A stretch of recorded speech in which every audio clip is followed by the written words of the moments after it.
mengklaim Iran rencanakan kuasai Timur Tengah. Presiden resmikan 218 jembatan di daerah bencana.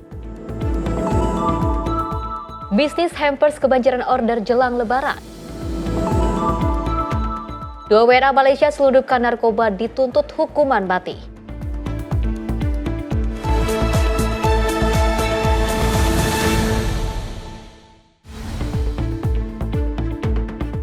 Halo, selamat malam pemirsa. Menyapa Indonesia Malam kembali hadir menemani Anda dengan beragam informasi menarik yang akan kami hadirkan untuk Anda.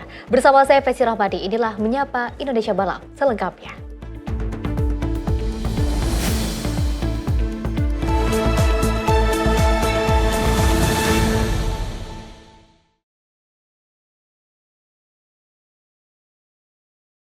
Pemirsa, kita awali dengan berita utama di mana Donald Trump mengklaim Iran memiliki rencana untuk menguasai Timur Tengah sebelum Amerika Serikat melancarkan serangan militer terhadap negara tersebut. Trump juga menyatakan serangan itu dilakukan untuk mencegah ancaman yang juga disebutnya dapat mengganggu stabilitas kawasan.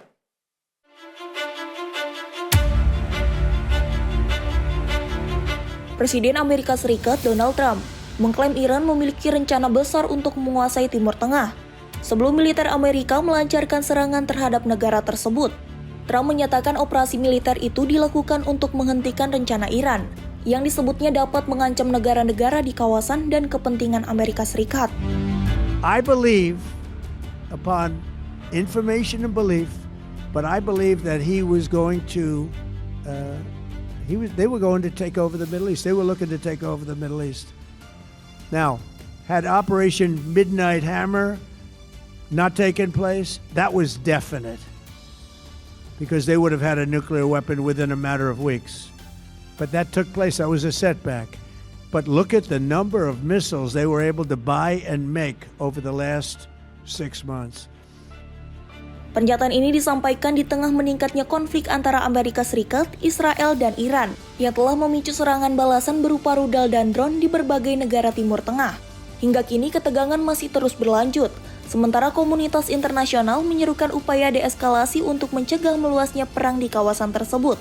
Tim redaksi Sinpo TV melaporkan. Selain itu, pemirsa, rekaman video baru menunjukkan apa yang diduga sebagai serangan rudal Tomahawk Amerika Serikat yang juga menghantam sebuah kompleks di Iran Selatan. Tentunya serangan tersebut terjadi di dekat sebuah sekolah di kota Midab, Provinsi Hormozgan, dan dikaitkan dengan ledakan mematikan yang juga menyebabkan lebih dari 165 orang tewas.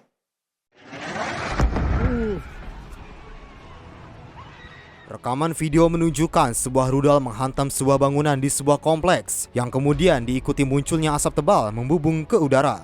Kelompok investigasi independen Bellingcat menyatakan analisis terhadap rekaman dan citra satelit menunjukkan serangan tersebut kemungkinan menggunakan rudal Tomahawk milik Amerika Serikat.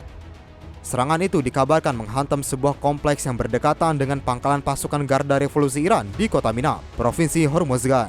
Menurut analisis para ahli yang dimintai keterangan, sekolah yang terletak di dekat lokasi tersebut kemungkinan terkena dampak saat serangan bom terjadi secara beruntun di area kompleks.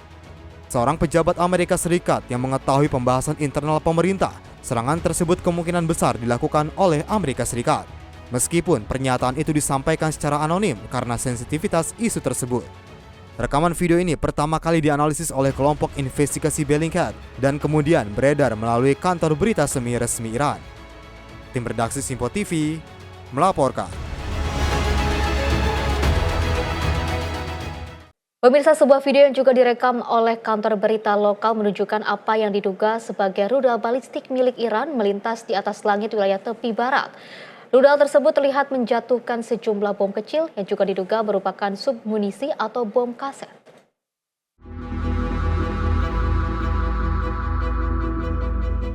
Rekaman video yang sempat menunjukkan sejumlah objek kecil bercahaya, terlepas dari rudal yang terbang di atas langit malam. Objek-objek tersebut kemudian tersebar dan jatuh di berbagai arah di bawahnya. Seorang pakar persenjataan yang menganalisis dan meninjau video tersebut menyatakan objek yang terlihat kemungkinan besar merupakan submunisi yang dilepas dari hulu ledak rudal balistik. Senjata jenis ini dikenal sebagai bom kaset, yaitu hulu ledak yang dapat memecah di udara dan menyebarkan puluhan hingga ratusan bom kecil di area yang cukup luas. Senjata tersebut sering menjadi sorotan internasional karena resiko tinggi terhadap warga sipil.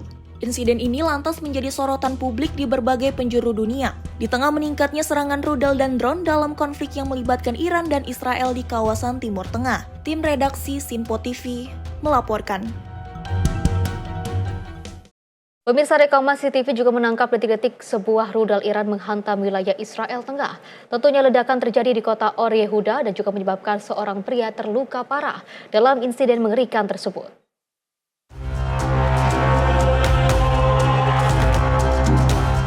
Video yang dirilis pemerintah kota Or Yehuda menunjukkan seorang pria sedang berjalan di tepi jalan di sebuah kawasan pemukiman saat tiba-tiba sebuah ledakan besar terjadi di dekatnya dan mengguncang area sekitar. Dentuman kuat dari ledakan tersebut membuat pria itu langsung terjatuh ke tanah, sementara asap tebal dan puing-puing terlihat menyebar di sekitar lokasi ledakan. Dalam hitungan detik setelah insiden tersebut, seorang warga lain terlihat berlari mendatangi korban untuk memeriksa kondisinya dan memberikan pertolongan pertama sebelum petugas berwenang tiba. Pemerintah Kota Or Yehuda menyatakan pria tersebut mengalami luka serius akibat ledakan dan segera dievakuasi ke rumah sakit terdekat untuk mendapatkan perawatan medis. Insiden ini terjadi di tengah meningkatnya saling serang antara Iran dan Israel yang dalam beberapa hari terakhir memicu kekhawatiran internasional akan meluasnya konflik di kawasan Timur Tengah. Tim redaksi Sinpo TV melaporkan.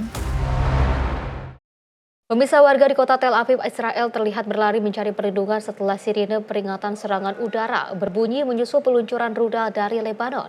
Militer Israel juga menyatakan sejumlah rudal berhasil dicegat sistem pertahanan udara.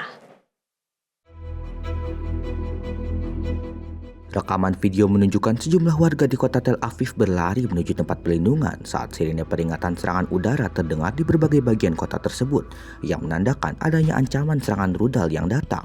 Menurut keterangan militer Israel, Angkatan Udara Israel berhasil mencegah sejumlah rudal yang diluncurkan dari wilayah Lebanon dengan mengaktifkan sistem pertahanan udara untuk mencegah rudal-rudal tersebut sebelum mencapai area pemukiman. Pihak militer juga menyebut sejumlah proyektil lainnya jatuh di area terbuka, sementara laporan terpisah menyatakan terdapat satu titik damparan di wilayah Israel Tengah. Insiden ini terjadi di tengah meningkatnya ketegangan di perbatasan Israel dan Lebanon yang dalam beberapa waktu terakhir diwarnai saling serang antara militer Israel dan kelompok bersenjata di Lebanon. Tim redaksi Sinpo TV melaporkan. Pemirsa, sedikitnya 10 orang dilaporkan tewas setelah serangan rudal Rusia menghantam sebuah gedung apartemen di kota Kharkiv, kota terbesar kedua di Ukraina. Di antara para korban terdapat 2 anak, sementara belasan orang lainnya dilaporkan terluka dalam serangan mematikan tersebut.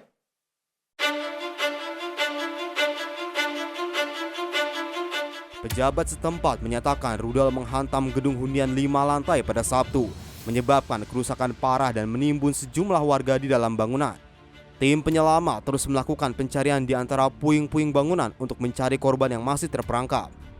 Wali kota Kharkiv, Lord Terekhov, menyatakan seorang guru sekolah dasar dan anaknya termasuk di antara korban yang tewas dalam serangan tersebut. Presiden Ukraina, Volodymyr Zelensky, mengecam serangan tersebut dan menyerukan respon internasional. Menurutnya, dalam semalam, Rusia meluncurkan 29 rudal dan ratusan drone yang menargetkan infrastruktur energi serta sejumlah wilayah di Ukraina. Sistem pertahanan udara Ukraina dilaporkan berhasil menembak jatuh sebagian besar serangan tersebut. Namun sejumlah rudal dan drone tetap menghantam target dan menyebabkan kerusakan di berbagai wilayah. Serangan terbaru ini kembali menegaskan intensitas konflik antara Rusia dan Ukraina yang masih berlangsung di tengah perhatian internasional yang kini terbagi dengan konflik lain di Timur Tengah. Tim redaksi Sinpo TV melaporkan. Pemirsa, Kementerian Pertahanan Uni Emirat Arab merilis rekaman yang juga menunjukkan sistem pertahanan udara negara itu mencegat dan juga menghancurkan sejumlah drone di langit negara tersebut. Insiden ini terjadi di tengah meningkatnya serangan yang juga dikaitkan dengan Iran di kawasan Teluk.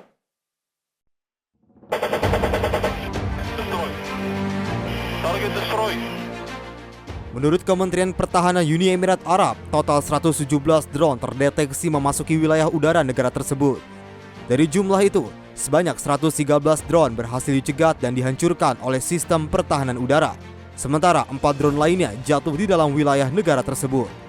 Sistem pertahanan udara Uni Emirat Arab juga dilaporkan berhasil mencegat dan menghancurkan 16 rudal yang diluncurkan dalam serangan tersebut. Sedangkan 1 rudal lainnya dilaporkan jatuh ke laut bebas. Sejak serangan yang dikaitkan dengan Iran dimulai, otoritas Uni Emirat Arab menyatakan telah mendeteksi sedikitnya 238 rudal balistik dan 1.422 drone yang memasuki wilayahnya. Situasi ini menunjukkan meningkatnya ancaman keamanan di kawasan Teluk, di tengah memanasnya ketegangan di Timur Tengah yang melibatkan banyak negara di kawasan. Tim redaksi Simpo TV melaporkan.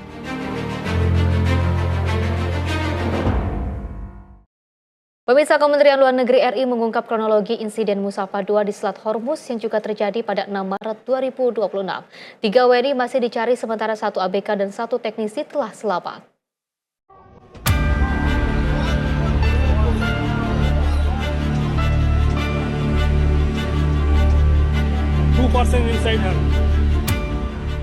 Dalam pesan video kepada awak media Minggu 8 Maret 2026, Kemlu menyampaikan bahwa pencarian 3 WNI yang hilang akibat ledakan kapal tugboat Musafah II di Selat Hormuz masih terus dilakukan oleh otoritas setempat.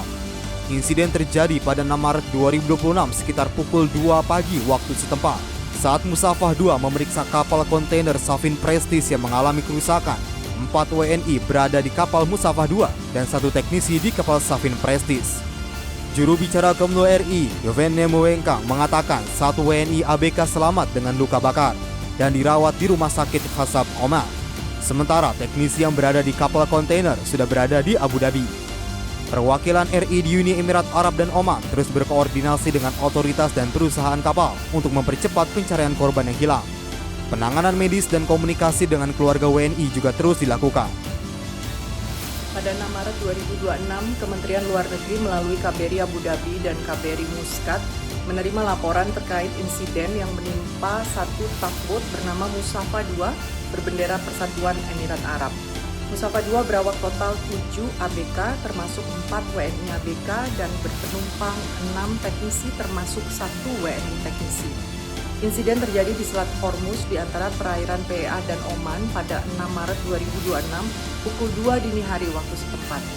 Saat insiden tersebut, kapal Musafah II sedang melakukan pengecekan terhadap kapal kontainer Safin Prestige yang rusak. Berdasarkan saksi mata, Musafah II mengalami ledakan yang menyebabkan kapal terbakar.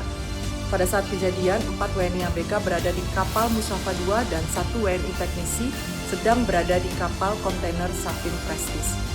Status para WNI yaitu 1 WNI ABK mendapat perawatan luka bakar dan sedang berada di Rumah Sakit Kota Khazab Oman dan 1 WNI teknisi yang selamat telah berada di Kota Abu Dhabi, sementara 3 WNI ABK masih terus diupayakan pencarian oleh otoritas setempat. Saat ini perwakilan RI di PEA dan Oman secara intensif berkoordinasi dengan otoritas setempat dan perusahaan kapal untuk proses pencarian 3 awak WNI yang hilang dan memastikan perawatan WNI ABK yang selamat serta terus menyampaikan perkembangan penanganan kepada pihak keluarga di Indonesia. Kementerian Luar Negeri juga mendorong penyelidikan menyeluruh atas insiden ini dan perwakilan RI sedang berkoordinasi dengan otoritas PEA dan Oman serta pihak perusahaan kapal. Hingga saat ini otoritas di PEA dan Oman masih melakukan penyelidikan terkait penyebab insiden ini.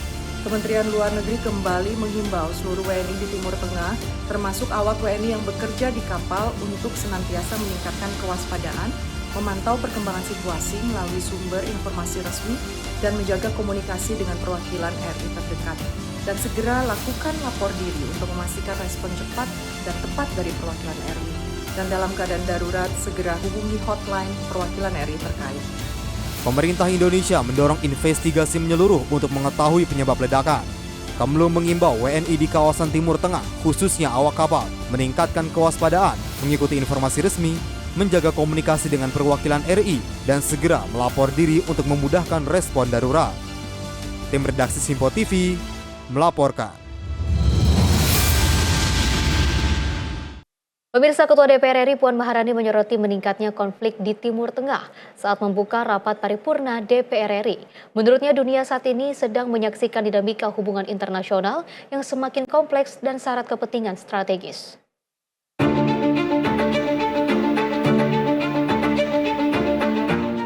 DPR RI kembali menggelar sidang paripurna ke-15 pembukaan masa persidangan 4 tahun sidang 2025-2026 di Kompleks Parlemen Senayan, Jakarta pada Selasa pagi.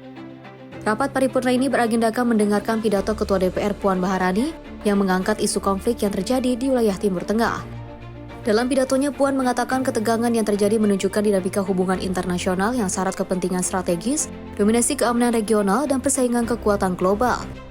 Dirinya mendukung setiap upaya dan inisiatif diplomasi untuk mendorong seluruh pihak dapat menahan diri dan menghindari eskalasi konflik yang lebih luas. Selain itu, DPR juga mengucapkan duka cita atas gugurnya pemimpin tertinggi Republik Islam Iran, Ayatullah Ali Khamenei dalam konflik tersebut. Amerika Serikat, Israel, dan Iran tidak hanya mencerminkan pertentangan kepentingan di tingkat regional, tetapi juga menggambarkan tantangan besar bagi tata kelola global ke depan.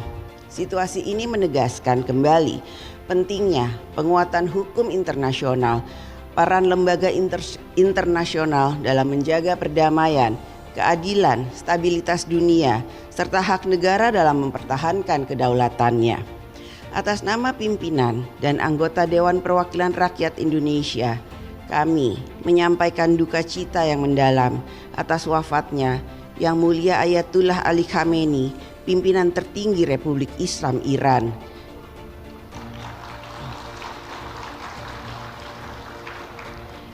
Yang gugur dalam serangan militer Israel dan Amerika Serikat terhadap wilayah Iran pada tanggal 28 Februari 2026. Indonesia sebagai negara yang menjunjung tinggi prinsip kemerdekaan, perdamaian abadi, dan keadilan sosial menyampaikan simpati yang mendalam kepada seluruh rakyat Iran yang tengah menghadapi masa sulit ini. DPR RI mendukung setiap upaya dan inisiatif diplomasi baik yang dilakukan secara bilateral, regional, maupun multilateral untuk mendorong seluruh pihak dapat menahan diri dan menghindari eskalasi konflik yang lebih luas, mengedepankan penghormatan terhadap kedaulatan negara, serta menyelesaikan sengketa secara damai. Selain itu, DPR juga mendesak PBB untuk segera mengambil peran aktif dalam menjaga penghormatan terhadap hukum internasional, melindungi masyarakat sipil, serta menjaga perdamaian dan stabilitas global. Puan juga menambahkan pemerintah Indonesia juga perlu terus menjalankan politik luar negeri bebas aktif dalam merespon dinamika geopolitik global. Dari Jakarta, Farizal Dafarizkiano, Simpol TV, melaporkan. Informasi lainnya, pemirsa, Ketua DPR Puan Maharani juga angkat bicara perihal beredarnya instruksi siaga 1 yang dikeluarkan oleh Panglima TNI Jenderal Agus Subianto. Tentunya Puan Maharani juga menyebut pihaknya akan meminta penjelasan apakah status tersebut diperlukan atau tidak agar informasi yang beredar dapat dijelaskan.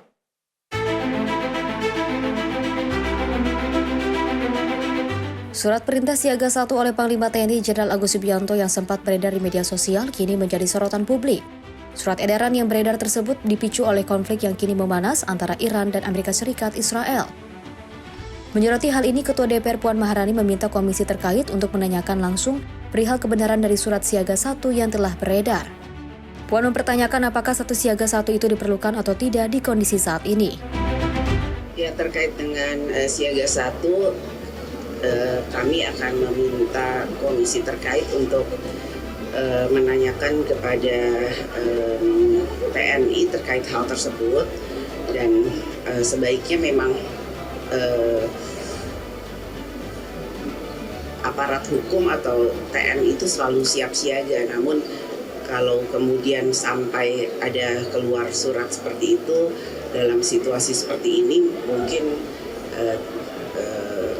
apakah itu diperlukan atau tidak, lebih baik TNI memberikan penjelasan yang konkret atau jelas nanti akan ditanyakan melalui komisi terkait. Dari Jakarta, Farizal Dafarizkiano, Simpol TV, melaporkan. Pemirsa, DPR dukung Komdiki batasi sosmed bagi anak-anak. Informasinya usai jeda berikut ini.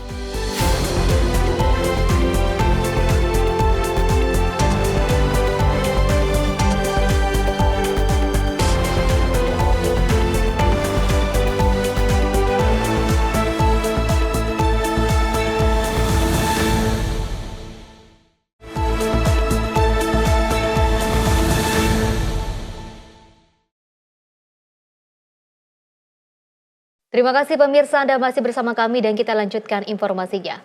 Presiden Prabowo Subianto ini meresmikan 218 jembatan yang dibangun di berbagai wilayah terdampak bencana dan daerah terpencil di Indonesia.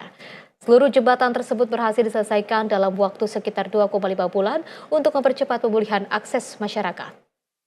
Pemerintah Republik Indonesia tidak akan membiarkan rakyatnya dalam penderitaan dan dalam kesulitan.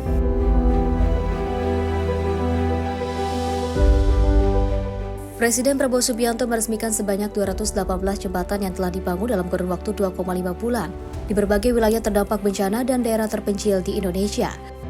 Peresmian tersebut dilakukan secara virtual pada Senin 9 Maret 2026. Pembangunan jembatan ini menjadi upaya pemerintah untuk mempercepat pemulihan akses transportasi bagi masyarakat di sejumlah wilayah yang sebelumnya terisolasi. Dalam keterangannya, Presiden Prabowo juga menegaskan bahwa pembangunan jembatan merupakan wujud kehadiran negara hingga ke wilayah paling kecil. Tak hanya itu, Kepala Negara juga menyampaikan pemerintah tidak akan membiarkan masyarakat di desa maupun daerah terpencil dalam menghadapi keterbatasan akses yang berpotensi membahayakan keselamatan terutama bagi anak-anak yang harus menyeberangi sungai untuk pergi ke sekolah. Pada kesempatan yang sama, Presiden Prabowo juga menyampaikan apresiasi kepada prajurit Tentara Nasional Indonesia serta berbagai pihak yang terlibat dalam proses pembangunan tersebut. Ia menilai kerja cepat yang dilakukan menunjukkan peran TNI sebagai tentara rakyat yang selalu hadir membantu masyarakat. Peresmian 218 jembatan yang telah dilaksanakan dalam waktu 2,5 bulan adalah suatu prestasi luar biasa. Prestasi ini menunjukkan kesungguhan hati dari seluruh prajurit TNI, seluruh petugas di daerah-daerah yang sangat memerlukan jembatan-jembatan ini. Pemerintah Republik Indonesia hadir di tingkat yang terkecil sekalipun, di desa, di dusun, di dukuh. Pemerintah Republik Indonesia tidak akan membiarkan rakyatnya dalam penderitaan dan dalam kesulitan. Saya merasa bangga bahwa Tentara Nasional Indonesia telah membuktikan kepada seluruh rakyat bahwa Tentara Nasional Indonesia adalah tentara rakyat. Tentara Nasional Indonesia adalah tentara pejuang. Tentara Nasional Indonesia adalah tentara nasional, tentara untuk seluruh bangsa Indonesia. Sekarang saya tidur lebih lega karena anak-anak di desa-desa terpencil tidak perlu lagi menyeberangi sungai dengan keadaan bahaya terhadap keselamatannya. Dari total 218 jembatan yang diresmikan terdiri atas 77 jembatan Paili, 59 jembatan Aramco, dan juga 82 jembatan perintis yang tersebar di berbagai wilayah Indonesia. Tim redaksi Simpo TV melaporkan. Pemirsa, Presiden Prabowo Subianto juga menyatakan Indonesia berada dalam kondisi relatif aman dari ancaman krisis pangan meski dunia tengah diliputi ketidakpastian global. Pemerintah memastikan ketahanan pangan nasional tetap terjaga di tengah meningkatnya tensi geopolitik internasional. Presiden Prabowo Subianto menegaskan bahwa Indonesia masih berada dalam kondisi relatif aman menghadapi potensi krisis global, terutama terkait ketahanan pangan. Pernyataan tersebut disampaikan di tengah situasi dunia yang diliputi ketegangan geopolitik dan ketidakpastian ekonomi. Dalam peresmian 218 jembatan secara virtual pada Senin 9 Maret, Presiden Prabowo Subianto menyebut masyarakat tidak perlu terlalu khawatir terhadap ketersediaan pangan nasional meski konflik internasional meningkat, termasuk ketegangan yang juga melibatkan Iran, Amerika Serikat, dan Israel. Menurut Presiden Prabowo, pemerintah terus memantau perkembangan global sekaligus memperkuat kesiapan nasional menghadapi berbagai kemungkinan krisis. Banyak akan mengalami kesulitan, minimal kita aman masalah pangan. Karena kita sadar dan mengerti bahwa dunia kita sekarang penuh dengan dinamika yang berbahaya. Saya sudah melihat dan saya sudah mempelajari angka-angka data-data kekayaan kita. Setiap hari kita akan keluar lebih kuat. Kita akan keluar dari krisis ini dalam keadaan yang lebih kuat dan lebih makmur, lebih produktif, lebih mampu berdiri di atas kaki kita sendiri. Presiden Prabowo juga menekankan pentingnya kemandirian energi dan pangan nasional dengan memanfaatkan sumber daya alam dalam negeri seperti kelapa sawit, singkong, jagung, dan tebu. Kepala negara optimistis Indonesia tidak hanya mampu menghadapi tantangan global, tetapi juga memperkuat kemandirian ekonomi, termasuk menuju swasembada pangan dan kemandirian protein nasional. Tim redaksi Simpo TV melaporkan. Pemirsa, Menteri Pemuda dan Olahraga RI Erick Thohir menyatakan perlunya penanaman nilai patriotik, gigih, dan juga empatik bagi para pemuda. Dirinya menyampaikan hal tersebut dalam rapat tingkat Menteri Koordinasi Gugus Tugas Manajemen Talenta pada Jumat 6 Maret 2026.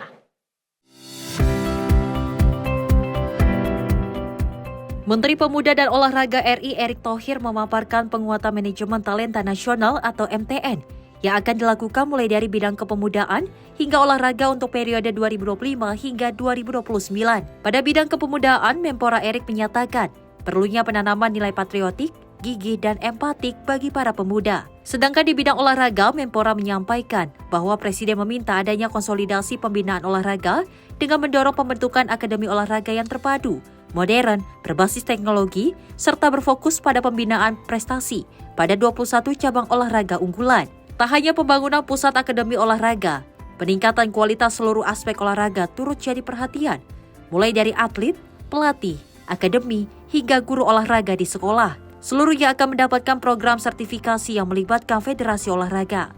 Nah, ini sama yang disampaikan talenta dari 21 cabang yang diarahkan Bapak Presiden.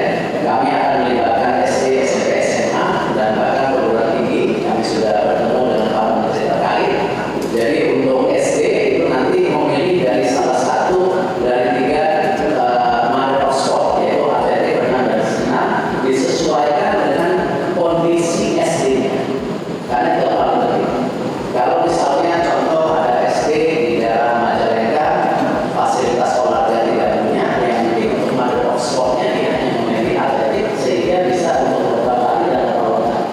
Tetapi kalau kebetulan ada SD yang ada di Jakarta, ada fasilitas olahraga di sebuah komplek perumahan, di situ ada kolam renangnya, ada clubhouse-nya, bisa saja kerjasama dengan klub olahraga renang. Karena tidak mungkin semua SD kita sama. Melalui sinergi berbagai kementerian dan lembaga, pemerintah berharap sistem manajemen talenta nasional dapat melahirkan generasi muda dan atlet Indonesia yang tidak hanya berprestasi di tingkat internasional, tetapi juga memiliki karakter kuat serta memberikan kontribusi nyata bagi kemajuan bangsa. Tim redaksi Simpo TV melaporkan. Pemirsa, Wakil Menteri Sosial Republik Indonesia Agus Syabo Priyono ini menerima audiensi dari pemerintah daerah yang juga mengajukan penyelenggaraan program sekolah rakyat. Audiensi tersebut dihadiri oleh Bupati Mamuju Tengah serta perwakilan pemerintah Kabupaten Bengkalis untuk membahas rencana pengembangan sekolah rakyat di daerah. Karena apa perintah Pak Presiden, setiap kota kabupaten minimal harus punya satu sekolah rakyat. Wakil Menteri Sosial Republik Indonesia Agus Syabo Priyono menerima audiensi dari Bupati Mamuju Tengah serta perwakilan pemerintah Kabupaten Bengkalis. Pertemuan ini membahas usulan penyelenggaraan program sekolah rakyat di masing-masing daerah. Program sekolah rakyat merupakan salah satu upaya pemerintah dalam meningkatkan akses pendidikan bagi masyarakat, terutama bagi kelompok rentan dan kurang mampu. Saat ini sekolah rakyat yang sudah existing tercatat sebanyak 166 titik di berbagai daerah di Indonesia. Program ini juga merupakan bagian dari arahan Presiden Prabowo Subianto yang menginginkan agar setiap kabupaten dan kota di Indonesia memiliki minimal 1 titik sekolah rakyat. Untuk mendukung realisasi program tersebut, Kementerian Sosial Republik Indonesia terus membuka kesempatan bagi pemerintah daerah untuk mengajukan usulan penyelenggaraan sekolah rakyat. Diharapkan melalui program ini, akses pendidikan bagi masyarakat dapat semakin merata sekaligus mendukung peningkatan kualitas sumber daya manusia di daerah. Kementerian Sosial berharap kolaborasi dengan pemerintah daerah dapat mempercepat realisasi program sekolah rakyat sehingga semakin banyak masyarakat yang mendapatkan akses pendidikan. Tim redaksi Simpo TV melaporkan. Pemirsa, pimpinan DPR Puan Maharani juga mendukung penuh atas langkah Kementerian Komunikasi dan Digital untuk membatasi akses media sosial bagi anak di bawah umur 16 tahun. Puan juga bahkan menilai penggunaan medsos bagi anak-anak saat ini telah melampaui batas sehingga dapat berpengaruh terhadap perilaku anak-anak.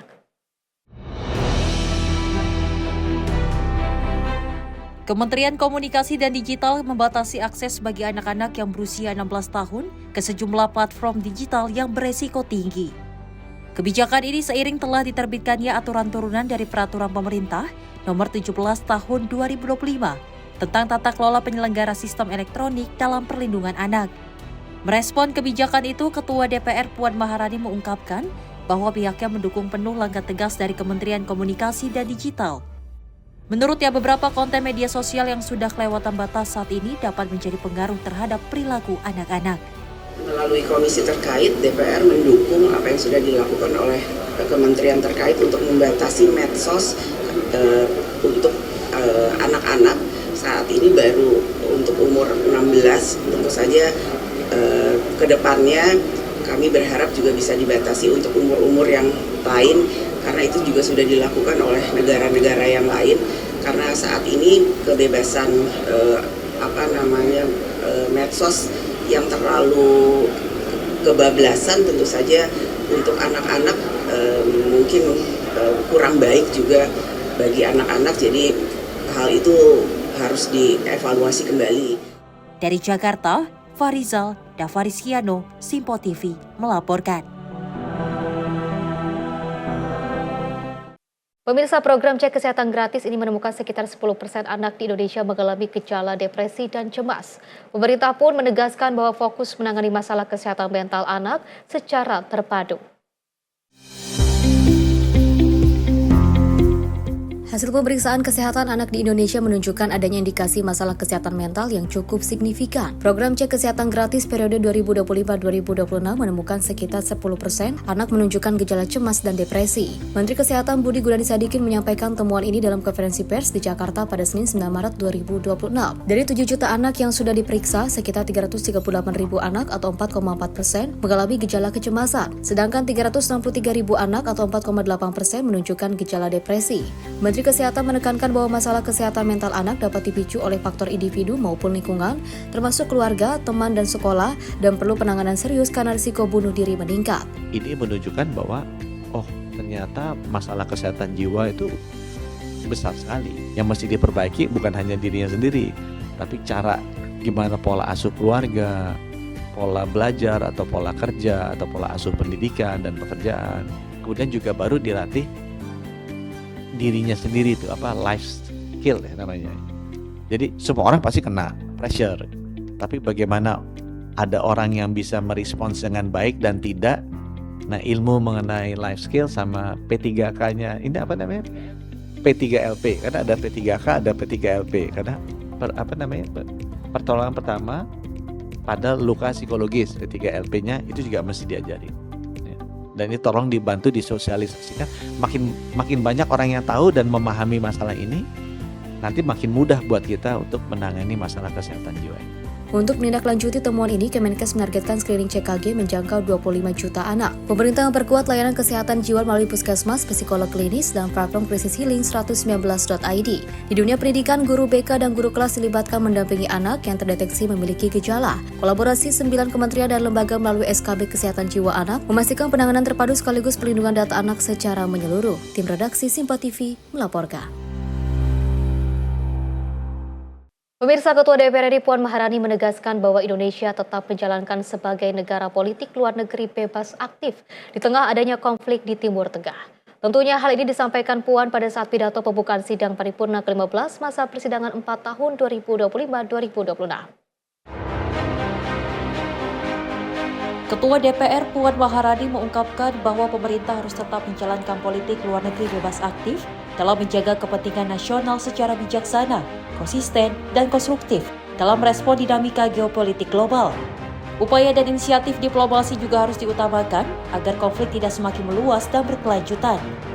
Oleh karena itu, Puan menekankan PBB untuk mengambil peran dan segera bertindak untuk menjaga penghormatan terhadap hukum internasional, perlindungan masyarakat sipil, serta komitmen menjaga perdamaian dan stabilitas global. DPR RI mendesak Perserikatan Bangsa-Bangsa untuk mengambil peran serta bertindak dalam menjaga penghormatan terhadap hukum internasional, perlindungan terhadap masyarakat sipil, serta komitmen bersama menjaga perdamaian dan stabilitas global. DPR RI juga menegaskan bahwa pemerintah Republik Indonesia harus terus menjalankan politik luar negeri bebas aktif dalam menjaga kepentingan nasional secara bijaksana, konsisten, dan konstruktif dalam merespon dinamika geopolitik global yang berkembang. Dari Jakarta, Anggita Haryono, Dava Rizkiano, Simpo TV melaporkan. Pemirsa, Ketua Komisi 12 DPR Bambang Patijaya memastikan bahwa masyarakat tidak perlu khawatir perihal ketersediaan stok bahan bakar minyak atau BBM. Dirinya mengatakan bahwa pemerintah ini telah mengambil pasokan BBM dari negara Amerika Serikat serta negara Afrika lainnya, meski kini Selat Hormuz telah ditutup setelah konflik memanas. Konflik antara Iran dengan Amerika Serikat serta Israel membuat dampak secara global, salah satunya dengan penutupan Selat Hormuz. Dampak tersebut membuat kekhawatiran sejumlah masyarakat terkait ketersediaan stok BBM khususnya di Indonesia. Ketua Komisi 12 DPR Bambang Patijaya memastikan pemerintah Indonesia telah mengambil langkah konkret perihal pasokan stok BBM. Pasokan stok BBM itu diambil dari negara Amerika Serikat serta negara Afrika lainnya. Dirinya pun menghimbau seluruh masyarakat untuk tidak panik buying, dikarenakan stok BBM dalam kondisi aman. Terkait dengan perang Iran melawan Amerika dan Israel yang pada hari ini mengakibatkan Selat Hormuz itu ditutup untuk sementara. Tentu ini dapat berdampak juga kepada pasokan BBM seluruh dunia. Tetapi Indonesia telah mengambil langkah-langkah penting terkait dengan hal tersebut, antara lain dengan mencari sumber-sumber pasokan daripada crude, yaitu antara lain kepada Amerika dan juga negara-negara Afrika lainnya. Sehingga dengan demikian dapat dipastikan bahwa pasokan crude untuk Indonesia ataupun produk-produk BBM untuk Indonesia pada saat ini tidak ada masalah. Karena kita lihat, kita mendapatkan laporan bahwa hari ini lifting nasional kita tetap berjalan dengan baik, kemudian kilang-kilang minyak kita beroperasi dengan baik, dan jika pun ada kekurangan-kekurangan pada beberapa produk-produk BBM, kita melakukan impor, sehingga kemudian hari ini isu terkait dengan bahwa stok nasional kita 20 hari itu sebetulnya tidak masalah. Karena itu adalah merupakan kondisi yang memang dari dulu juga begitu. Jadi sebetulnya tidak ada yang salah dari statement Menteri SDM. Oleh karena itu, mari saya himbau kepada masyarakat untuk tidak melakukan panic buying. Jangan tergiring untuk melakukan hal-hal yang menurut kami tidak tepat. Sehingga dengan demikian, terkait dengan BBM, kami pastikan, Komisi 12 pastikan bahwa stok nasional aman. Dari Jakarta, Farizal, Anggita Haryono, Simpo TV melaporkan. Selain itu, pemirsa, Ketua DPR Puan Maharani juga meminta kepada pemerintah untuk terus dapat mengantisipasi agar masyarakat tidak terbebani selama mudik Lebaran 2026. Salah satunya yaitu perihal biaya transportasi hingga harga sembako yang harus diantisipasi oleh pemerintah.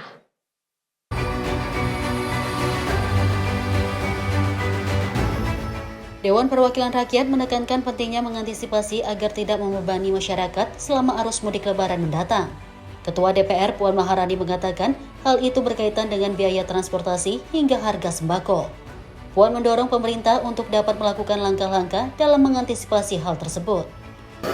Itu tupoksi pemerintah untuk menyiasati terkait dengan standar atau biaya mudik. Namun yang pasti kami akan meminta segala sesuatu kebijakan yang akan dilaksanakan oleh pemerintah jangan sampai kemudian membebani atau memberatkan rakyat. Makanya salah satu poin yang tadi saya sampaikan dalam pidato saya yaitu terkait dengan kondisi menjelang Idul Fitri. Apakah itu terkait dengan biaya transportasi, kemudian juga sembako, kemudian juga hal-hal lain yang terkait dengan masalah-masalah menjelang Idul Fitri, jangan sampai kemudian membebani atau memberatkan masyarakat, karena itu memang tupoksinya masyarakat, tupoksinya pemerintah. Dari Jakarta, Farizal Dava Rizkiano, Simpo TV melaporkan. Pemirsa, Ketua DPR Puan Maharani juga menjelaskan perihal perkembangan pembahasan rancangan Undang-Undang Perlindungan Pekerja Rumah Tangga atau PPRT. Puan bahkan mengatakan saat ini pembahasan RUU PPRT masih berada pada tahap pengumpulan masukan dari berbagai pihak agar substansi aturan dapat lebih komprehensif.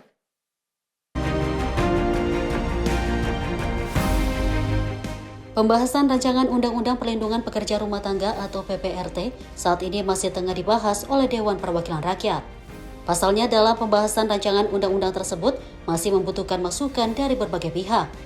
Ketua DPR Puan Maharani mengatakan keterlibatan masukan dari publik bukan hanya dari satu pihak saja, namun dari semua pihak terkait.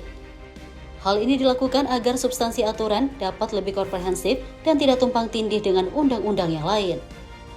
Terkait dengan hal yang tadi ditanyakan, saat ini kami masih meminta masukan-masukan terkait dengan hal tersebut supaya lebih banyak masukan dari pihak-pihak tertentu, meaningful participation-nya bukan hanya dari satu pihak namun semua pihak terkait supaya lebih komprehensif dan jangan sampai kemudian tumpang tindih dengan undang-undang yang lain. Dari Jakarta, Farizal Davariskiano, Sinpo TV melaporkan. Informasi lainnya, pemirsa, tim SAR gabungan kembali menemukan satu jenazah longsor TPST di Bantar Gebang, Bekasi, Jawa Barat. Jenazah yang juga ditemukan diduga sopir truk dan saat ini telah dievakuasi dan akan diidentifikasi di Rumah Sakit Polri Keramat Jati.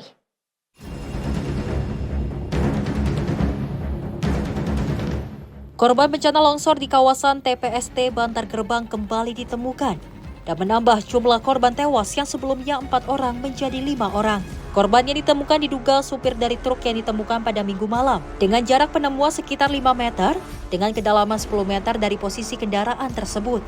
Kepala Kantor SAR Jakarta Desiana Kartika menyampaikan, hingga saat ini tim SAR gabungan masih terus melanjutkan operasi pencarian 4 korban yang dilaporkan hilang dan tertimbun material longsor. Untuk tadi penemuan kita satu jenazah ditemukan korban ya, artinya dengan keadaan Mike Delta, itu jenis kelamin laki-laki dan itu ada di site 2. Yang mana di site 2 itu malam sudah diketemukan truknya, namun tidak ada korban di dalamnya. Diduga kemungkinan korban yang ditemukan hari ini adalah supir yang ada di truk yang kita temukan tadi malam. Identitasnya sudah diketahui, Ibu? Untuk identitas nanti dari pihak kepolisian akan menyampaikan karena korban pun langsung dibawa ke Rumah Sakit Polri Keramat Jati. Petugas berharap proses pencarian dan identifikasi korban dapat berjalan dengan lancar hingga korban dapat dikembalikan ke pihak keluarga. Dari Bekasi, Jawa Barat, Anggita Haryono, Rona Bayu, Sinpo TV melaporkan. Pemirsa, menjelang Lebaran 2026, pengemudi ojek online merasa bahagia menerima bonus Hari Raya. Dana BHR digunakan untuk kebutuhan keluarga seperti membeli susu anak dan baju Lebaran. Menjelang Lebaran 2026, para pengemudi ojek online merasakan manfaat tambahan dari kebijakan pemerintah terkait kesejahteraan mitra. Bonus Hari Raya kembali diberikan menjadi sumber bantuan bagi pengemudi untuk memenuhi kebutuhan keluarga. Program ini sudah diterapkan selama 2 tahun berturut-turut, menegaskan perhatian pemerintah terhadap kesejahteraan para mitra ojol.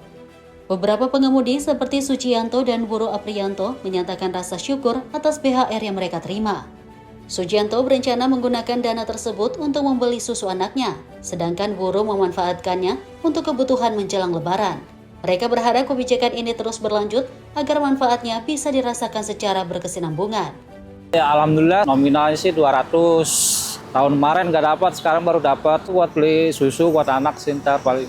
Ya, terima kasih untuk Presiden Bapak Prabowo udah untuk menyediakan BHR untuk ojol. Ya, terima kasih banyak. Ya, BHR sih sebenarnya sih sangat ngebantu banget buat mitra ya. Ya, dapat sih alhamdulillah deh. Buat keperluan anak juga sih, udah itu doang. Tahun ini sih lumayan senang ya. Tahun kemarin nggak dapet sih, lumayan besar, 200.000. Ya keperluan Lebaran aja, nanti baju koko, sarung, ada atau lain-lainnya gitu. Ya terima kasih buat Bapak Presiden kita, Bapak Prabowo Subianto. Semoga ya bisa dipertahankan. Pemerintah menetapkan BHR bagi 850.000 pengemudi ojol dan kurir sebesar 25% dari rata-rata pendapatan bersih 12 bulan terakhir, dibayarkan paling lambat H-7 Lebaran. Total BHR dari aplikator meningkat tajam dari 110 miliar pada tahun 2025 menjadi 220 miliar pada tahun 2026 dan pemerintah menekankan pentingnya transparansi perhitungan BHR oleh perusahaan aplikasi. Tim redaksi Sinpo TV melaporkan. Pemirsa, Wapres Gibran cek stabilitas harga di Pasar Glondong Gede. Informasinya usai jeda berikut ini.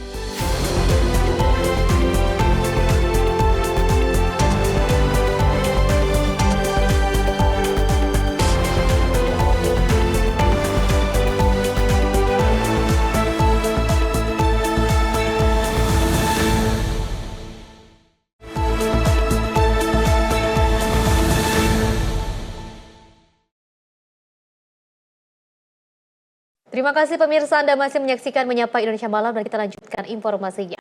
Wakil Presiden Republik Indonesia Gibran Rakoming Raka ini menyempatkan diri menyapa warga dan juga pedagang saat mengunjungi Pasar Glondong Gede di Kabupaten Tuban, Jawa Timur. Kunjungan ini tentunya dilakukan untuk memastikan pasokan bahan pokok ini tetap terjaga serta harga kebutuhan masyarakat tetap stabil dan terjangkau menjelang perayaan Idul Fitri.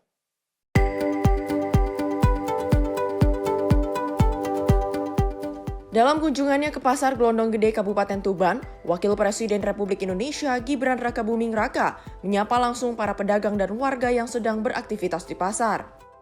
Wapres Gibran juga meninjau sejumlah lapak pedagang sekaligus berdialog dengan masyarakat untuk mengetahui kondisi harga serta ketersediaan bahan pokok di pasar tersebut. Langkah ini dilakukan sebagai bagian dari upaya pemerintah memastikan stabilitas pasokan pangan serta menjaga agar harga kebutuhan pokok tetap terkendali menjelang Idul Fitri. Pasar Glondong Gede sendiri merupakan salah satu pusat aktivitas ekonomi masyarakat pesisir di Kabupaten Tuban. Tercatat, sekitar 100 nelayan menggantungkan aktivitas ekonominya di kawasan ini bersama sekitar 60 pedagang sayur dan 80 pedagang ikan yang setiap hari melayani kebutuhan masyarakat. Kehadiran Wakil Presiden di pasar ini diharapkan dapat memberikan dukungan moral bagi para pedagang, sekaligus memastikan roda perekonomian masyarakat pesisir tetap berjalan dengan baik. Pemerintah berkomitmen terus memantau ketersediaan dan harga bahan pokok di berbagai daerah, agar masyarakat dapat menyambut Idul Fitri dengan tenang dan terpenuhinya kebutuhan pangan. Tim redaksi Sinpo TV melaporkan.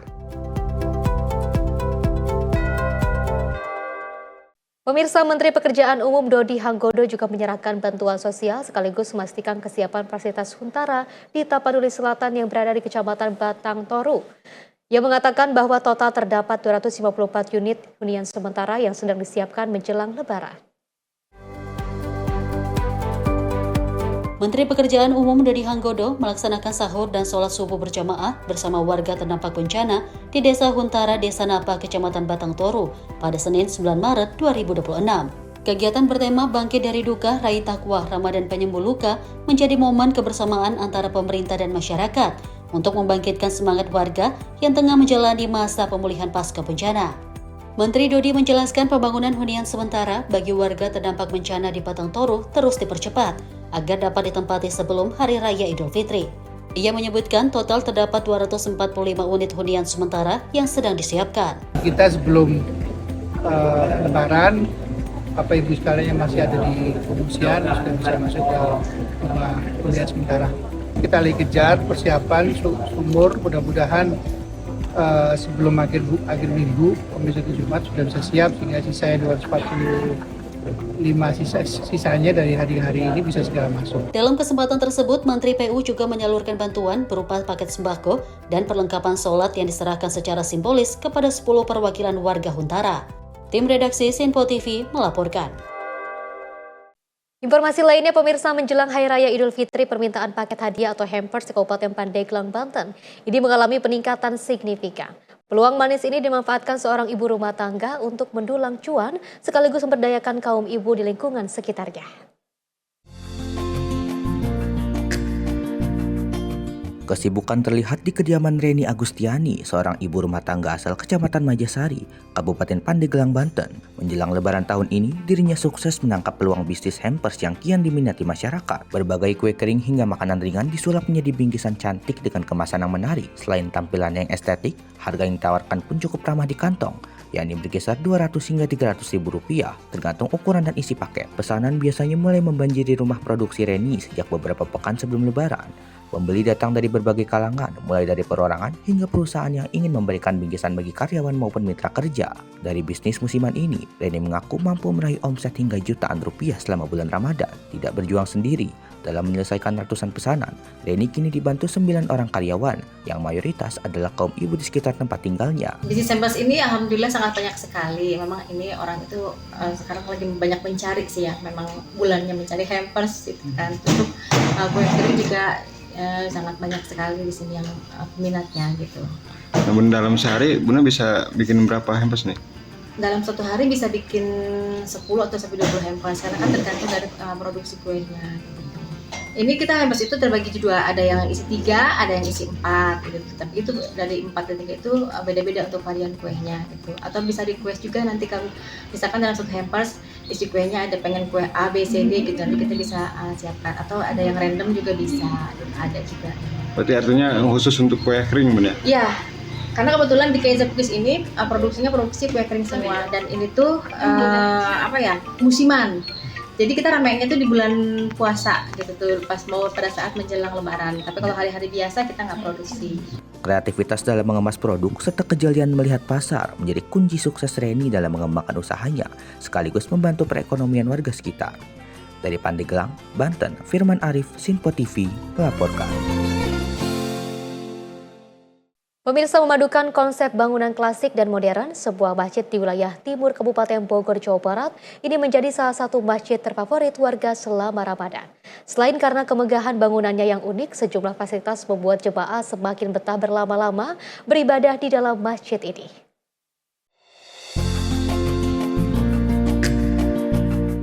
Dibangun mulai dari tahun 1998, masjid yang berdiri di lahan 1,8 hektar ini Masjid Darussalam yang berada di kawasan kota wisata Kecamatan Gunung Putri, Kabupaten Bogor, Jawa Barat. Menjadi salah satu yang sangat unik dan megah dengan mengusung konsep perpaduan bangunan klasik dan modern. Di bagian luar kita bisa melihat 2 kubah besar yang saling bersambungan. Satu berbentuk kubah biasa, satu lagi berbentuk tanduk menyerupai rumah adat Minang dan Makassar yang memiliki 17 rusuk melambangkan jumlah rakaat sholat wajib.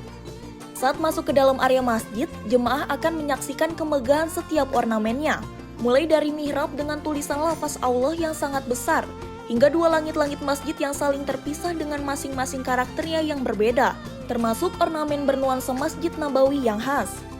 Masjid ini adalah masjid yang punya konsep dan visi adalah bagaimana menjadi pusat peradaban Islam, menjadi tempat umat memecahkan permasalahannya di masjid ini, tidak hanya sebagai tempat beribadah, tapi bagaimana sifat kegiatan, keumatan, ekonomi, kesehatan, dan kemanusiaan bisa berjalan di sini. Ini memang konsep masjid modern, masjid yang dirancang, ditata dari berbagai masukan masjid-masjid lain, sehingga terciptalah masjid seperti ini. Kita bisa lihat kalau kita masuk dari luar ke dalam, seperti masuk ke dalam mall. Suasananya dingin, nyaman, dan begitu indah di dalamnya, sehingga setiap orang beribadah di sini akan menikmati nikmatnya beribadah di Masjid Darussalam. Ya, kami dari Ramadan sebelumnya itu punya konsep yang kami tata sedemikian rupa, sehingga kami udah mulai sebulan sebelumnya dengan yang namanya Tarhib Ramadan, persiapan sebelum Ramadan. Itu diisi kegiatan-kegiatan sosial, kegiatan-kegiatan kemanusiaan, kegiatan-kegiatan keagamaan.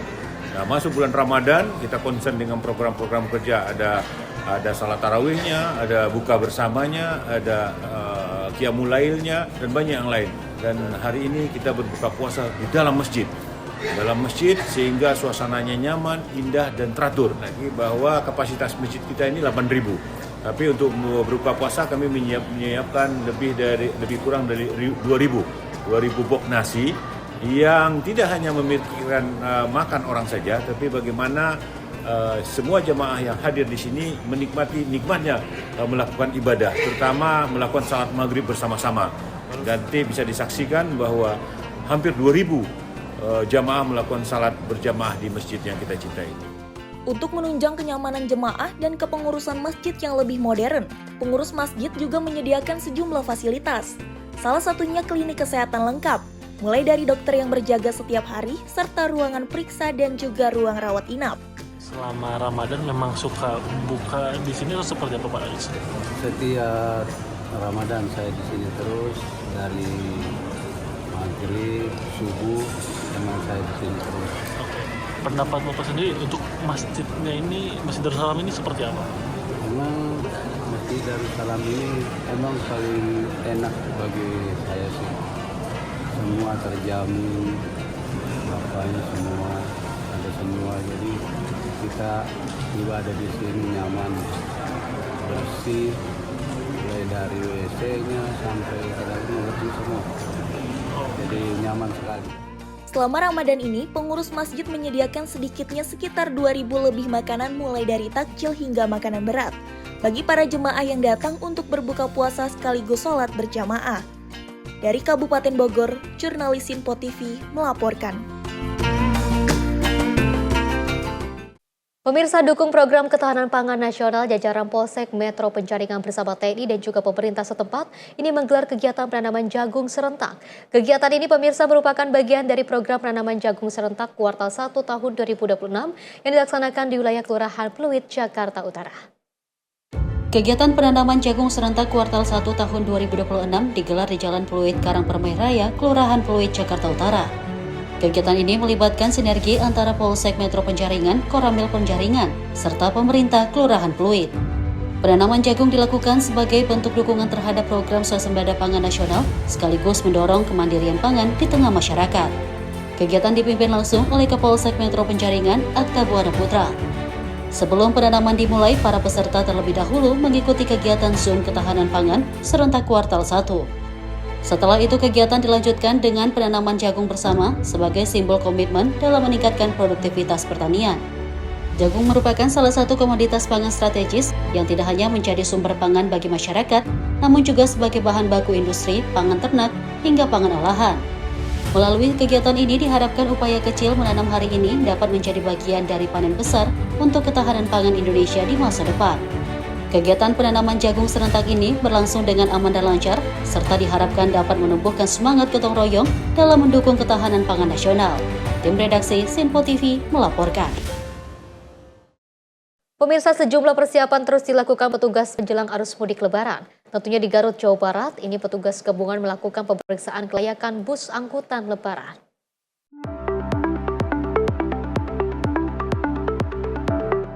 Menjelang arus mudik Lebaran tahun 2026, petugas gabungan Dinas Perhubungan dan Kepolisian di Garut, Jawa Barat melakukan ramcek terhadap bus angkutan Lebaran di Terminal Guntur, Garut.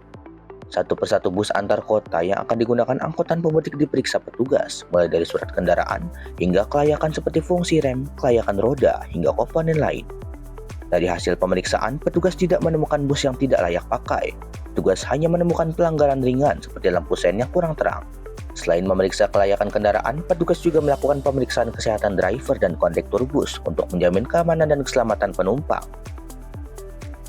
Pada kesempatan siang hari ini kami dari Satlantas berkolaborasi dengan Kementerian Perhubungan, di sub kabupaten, di sub provinsi, dari Jasara Harja maupun stakeholder terkait, Dinas Kesehatan, kami melaksanakan kegiatan ramcek menjelang berlakunya nanti operasi Ketupat Lodaya 2026. Selain kami melaksanakan pengecekan kondisi kendaraan, kami juga melaksanakan pengecekan ataupun pemeriksaan kesehatan terhadap awak pengemudi yang kami lakukan, yaitu dengan pengecekan kesehatan terhadap pengemudi tersebut.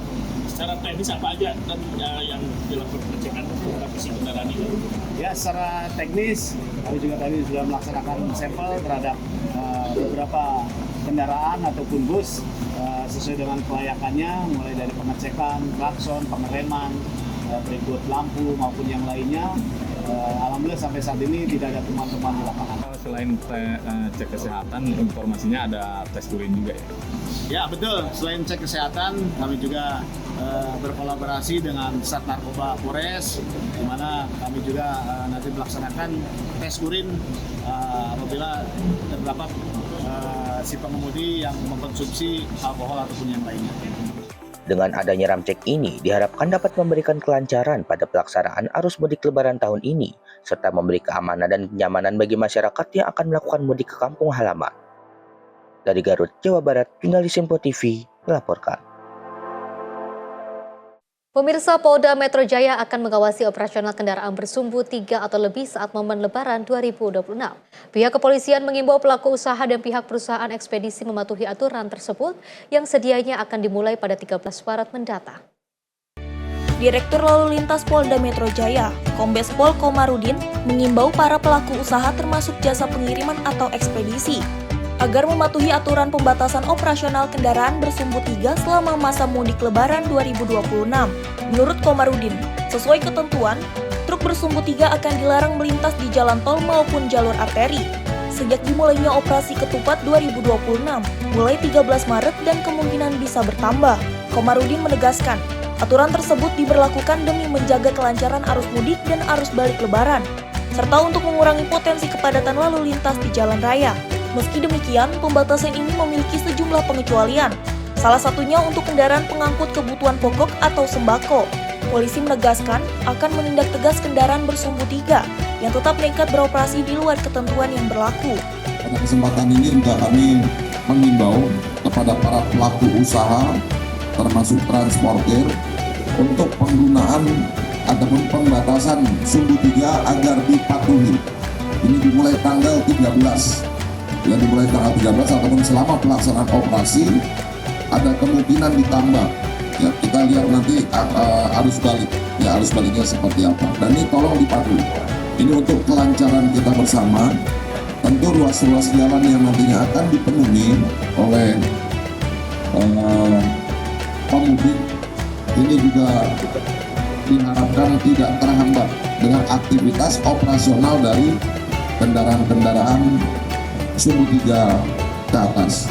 Untuk mendukung kelancaran pengamanan Lebaran, Polda Metro Jaya akan menggelar operasi Ketupat Jaya 2026 yang berlangsung pada 13 hingga 25 Maret. Lebih dari 6.800 personil gabungan akan dikerahkan dalam operasi ini. Selain itu, Polda Metro Jaya juga mendirikan 101 pos yang terdiri dari pos pelayanan, pos pengamanan, serta pos pemantauan untuk mendukung kelancaran arus mudik dan arus balik Lebaran. Dari Jakarta, jurnalis Simpo TV melaporkan.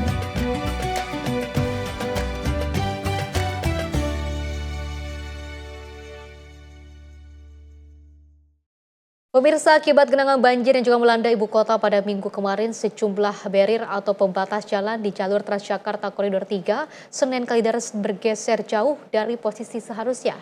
Hal ini menyebabkan kemacetan panjang di sepanjang jalan dan Mogot, Jakarta Barat.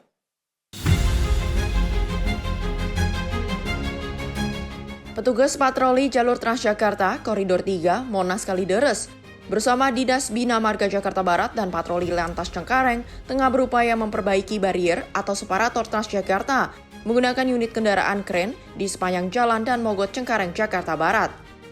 Barier yang terbuat dari beton ini pun terhempas oleh terjangan banjir setinggi paha orang dewasa yang terjadi akibat luapan Kali Mukefart pada minggu kemarin. Posisi barier yang berantakan ini terjadi di sepanjang jalan dan Mogot, dimulai dari Taman Kota hingga kilometer 13 jalan dan Mogot. Hal ini pun menghambat jalur Transjakarta yang tidak dapat dilalui oleh bus Transjakarta dan menyebabkan kemacetan panjang kurang lebih 3 km dari arah Grogol menuju Cengkareng. Ini akibatnya kemarin curah hujan yang cukup tinggi ya, menyebabkan ketinggian sampai selutut hingga sepaha orang dewasa. Jadi aliran ini hingga berantakan semua barrier sejauh kilometer 5 hingga 7. Dikerjakan tadi pagi, pas surut kan jam subuh langsung kita kerjakan shift pagi hingga sekarang hingga pergantian shift. Ini lagi kita bantu evakuasi separator yang berantakan. Kita dibantu juga dengan Bina Marga, dengan kepolisian setempat. Ada berapa personil Bang dari Transjakarta sendiri? Oh, kalau untuk personil kurang lebih itu shiftnya itu 12 hingga 13. Bang, ini koridor berapa Bang? Koridor 3, Kalideres Monas. Kalideres Monas. Ya. Ini yang barriernya hanya di jalur sini aja atau di jalur sebelahnya juga terjadi dampak yang sama? Oh, untuk yang cukup parah itu arah Monas ke Kalideres itu cukup parah, khususnya di daerah Taman Kota hingga Cengkareng. Kalau untuk sebaliknya itu kondusif, ya segitu kondusif. Ada beberapa paling cuman agak geser-geser doang. Petugas patroli bersama Dinas Bina Marga Jakarta Barat telah melakukan penataan ulang sejak pagi hari setelah air mulai surut. Tim redaksi Sinpo TV melaporkan. Pemirsa, jembatan Batu Nongo di jalur Cibaliung Cigelis ambruk pada Selasa dini hari 10 Maret 2026. Sementara itu masyarakat diimbau menggunakan jalur alternatif terutama bagi kendaraan roda 4 dengan muatan berat. Assalamualaikum, mohon izin melaporkan dan menginformasikan telah terjadi jembatan longsor atau ambruk. Sebagian badan jembatan Batu Nongol di jalur Jalan Raya Cibaliung Cigelis dilaporkan ambruk pada Senin malam 10 Maret 2026 sekitar pukul 22.00 waktu Indonesia Barat. Jembatan tersebut berada di perbatasan Desa Katumbiri dengan Desa Waringin Jaya, Kecamatan Cigelis, Kabupaten Pandeglang. Ambruknya sebagian badan jembatan membuat kondisi jalan menjadi rawan dilalui. Meski demikian, hingga saat ini kendaraan roda 2 serta mobil berukuran kecil masih dapat melintas secara bergantian dengan hati-hati. Salah seorang warga kampung Babakan Kiara, Desa Waringin Jaya, H. Ade Yusuf mengatakan dirinya mengetahui kejadian tersebut sekitar pukul 22.00 waktu Indonesia Barat. Sebagai warga, ia berharap agar pemerintah daerah segera melakukan penanganan cepat agar kerusakan tidak semakin parah serta untuk menghindari potensi kecelakaan bagi pengguna jalan. Sementara itu, Kapolsek Cigelis Ibtu H. Suhendi, SPD, melalui Kanit Intelkam Polsek Cigelis Bribka Riki Rivaldi, menyampaikan bahwa jembatan yang mengalami kerusakan berada di jalur kampung Babakan Kiara, Desa Waringin Jaya. Ia mengimbau masyarakat untuk sementara waktu menggunakan jalur alternatif, terutama bagi kendaraan roda 4 dengan muatan berat. Jembatan Batu Nonggol merupakan akses penghubung penting antara wilayah Cipaliung dan Cigelis, sehingga kerusakan yang terjadi dikhawatirkan dapat mengganggu mobilitas masyarakat serta aktivitas ekonomi warga di kawasan tersebut. Tim redaksi Sinpo TV melaporkan. Pemirsa, aksi heroik emak-emak gagalkan pencurian. Informasinya bisa jeda berikut ini.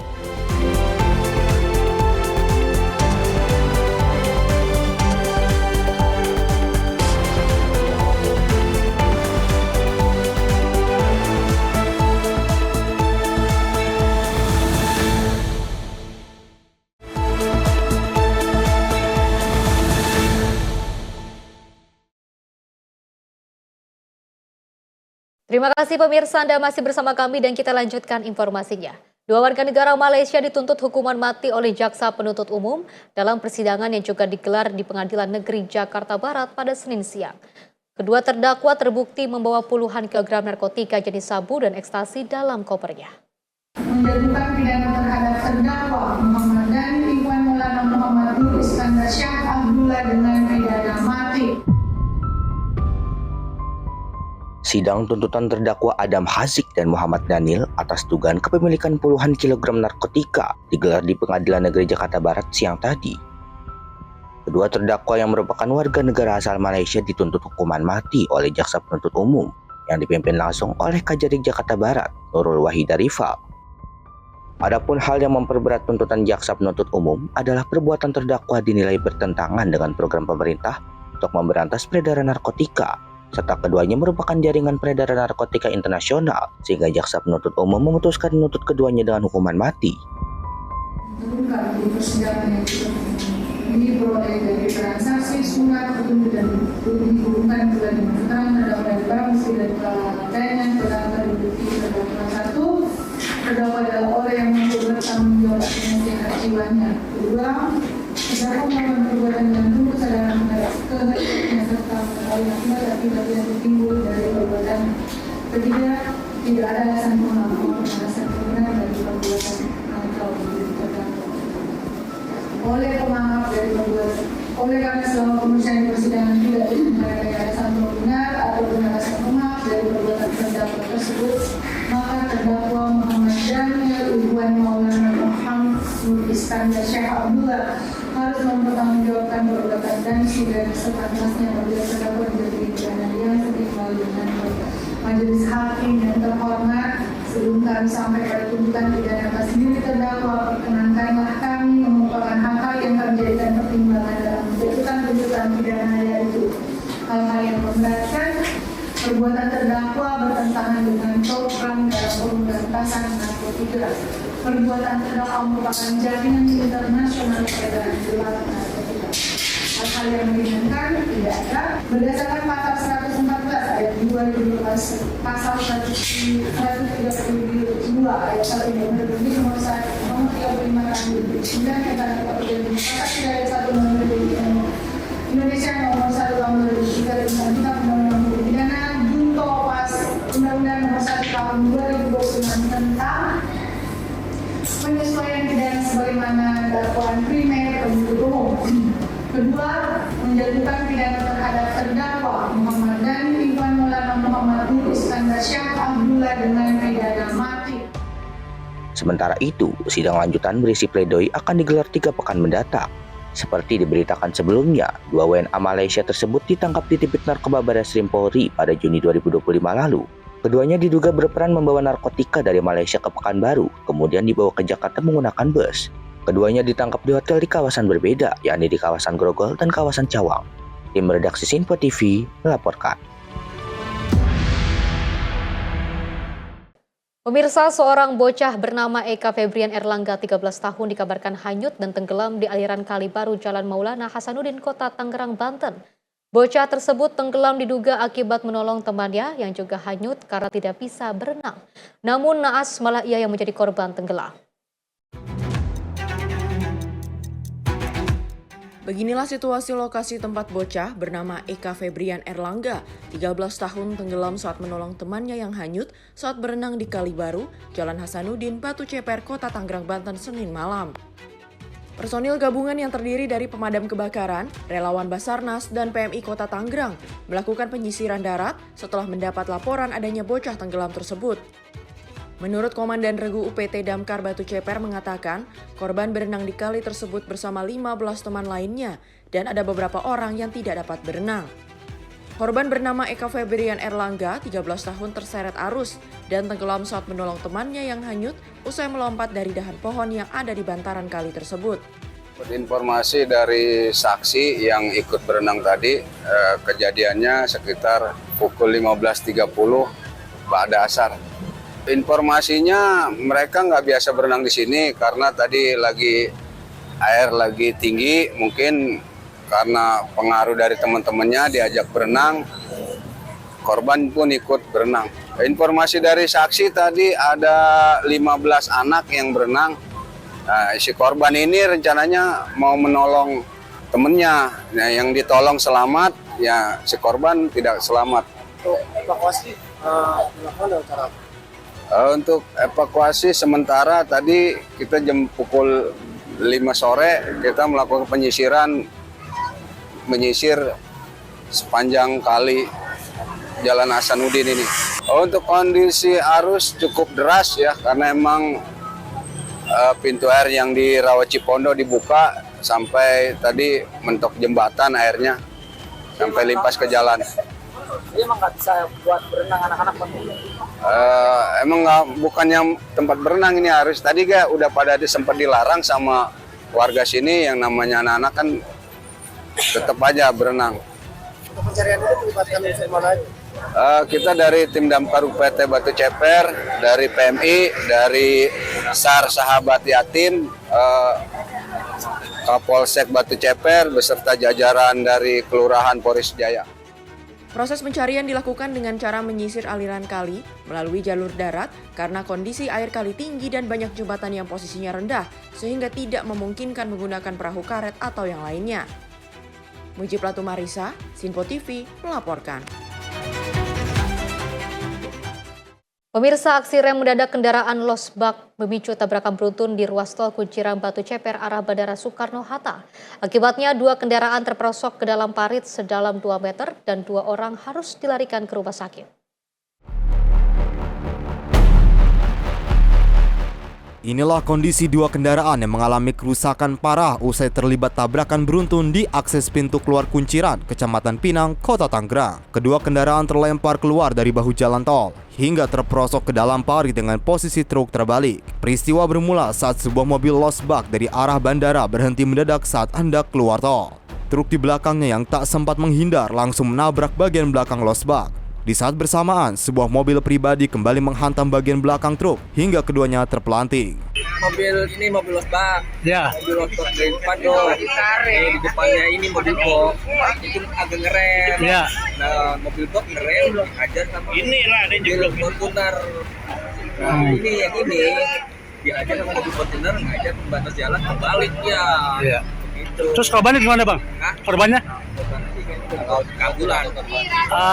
Ada meninggal? Nggak ada korban jiwa, nggak ada, kayaknya luka-luka. Akibat kerasnya benturan itu, 2 penumpang mobil pribadi mengalami luka-luka dan kemudian dievakuasi menuju rumah sakit terdekat. Sementara itu, sopir truk dilaporkan selamat dan tidak mengalami luka serius. Supirnya nggak apa-apa. Ya udah nggak apa-apa, Cing, ngomong aja. Ya, yang depan nggak apa-apa supirnya. Iya. Terus yang parah itu yang nomor 2 tuh. Mobil hitam? Iya, mobil hitam. Pribadi? Rumah sakit Taudano. Iya. Gitu. Ada meninggal nggak, Pak? Saya tanya supir tadi yang mobil ini. Hah? Tadi katanya dia nabrak losbak. Proses evakuasi kedua kendaraan berlangsung cukup lama karena petugas harus menerjunkan alat berat untuk mengangkat bangkai kendaraan dari dalam parit sedalam 2 meter. Kasus kecelakaan ini kini ditangani oleh unit Laka Lantas Polres Metro Tangerang Kota. Dari Kota Tangerang, jurnalis Simpo TV melaporkan. Pemirsa, truk tronton muatan mie instan terguling di jalur nasional Malangbong, Garut, Jawa Barat. Meski tidak ada korban jiwa, namun akses Bandung menuju Tasikmalaya maupun sebaliknya terputus karena seluruh badan jalan tertutup badan truk yang melintang di tengah jalan.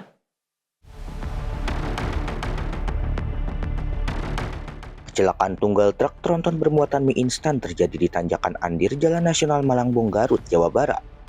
Seluruh badan kendaraan besar dan panjang ini terguling hingga menutup seluruh badan jalan. Hasil keterangan yang diberikan pengemudi kepada polisi, kecelakaan bermula ketika truk muatan mie instan ini melaju dari arah Bandung menuju Tasikmalaya. Saat melewati Tanjakan Andir, Kecamatan Malangbong, Garut, mesin truk tiba-tiba mati sehingga kendaraan mengalami mundur kembali lalu menabrak mobil sedan dan terguling saat di titik awal tanjakan.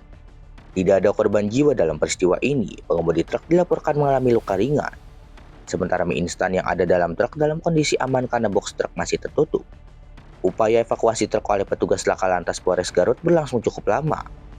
Sekitar pukul 08.00 WIB di Jalan Raya Garut Malangbong, tepatnya di Tanjakan Andir, telah terjadi laka lantas, yaitu sebuah truk tronton dari arah Bandung menuju Tasik.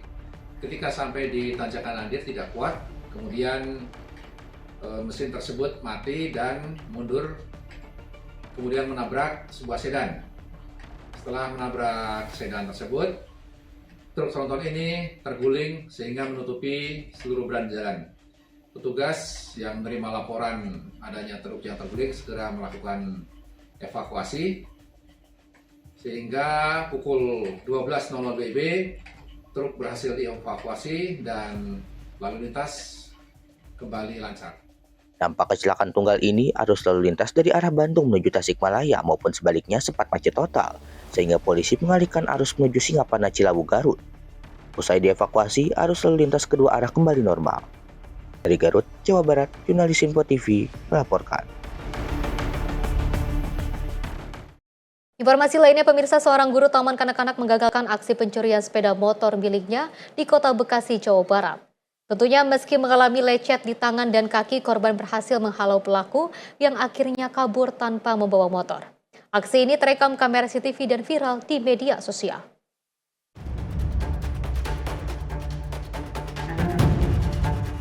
Rekaman CCTV ini memperlihatkan aksi heroik Nuraini Anansyah, seorang guru TK yang menggagalkan pencurian motor di depan rumahnya di Jaka Sampurna, Bekasi Barat, Kota Bekasi. Saat melihat motornya dibawa pelaku, korban langsung mengejar dan menghadang. Meski terjatuh dan mengalami lecet, pelaku akhirnya gagal membawa kabur motor milik korban. Dari rekaman CCTV, pelaku diduga berjumlah 2 orang. Satu menunggu sementara satu lagi menjalankan aksinya. Pikir panjang lagi, nggak pikir apakah dia bawa senjata tajam, apakah dia bawa pistol atau apa gitu ya Pak ya. Pokoknya saya harus nyelamatin motor saya gitu kan, itu motor saya gitu kan. Udah pas itu saya langsung tiba-tiba langsung saya dorong aja gitu tanpa spontan, pokoknya tanpa ada aba-aba apa, saya ngeliat itu motor saya dibawa sama orang. langsung aja udah saya jatuhin aja gitu. Iya. Posisi motor parkir di mana, Bu? Di sini, Pak. Oh, di sini. Terus Ibu ngejar lewat dalam? Ya, saya ngejar lewat dalam. Ke pintu belakang. Oh, belakang. Warga menyebut lingkungan yang sepi sering dimanfaatkan pelaku. Meski korban tidak melapor, petugas Polsek Bekasi Barat tetap mendatangi lokasi setelah video ini viral. Dari Bekasi, Jawa Barat, jurnalis Sinpo TV melaporkan. Pemirsa, maraknya penggunaan senjata mainan berpeluru gel di kalangan remaja ini menjadi perhatian serius aparat di Kota Makassar, Sulawesi Selatan. Aksi iseng para remaja yang juga menembakkan senjata di jalan raya juga kerap menjadi pemicu aksi tawuran antar kelompok.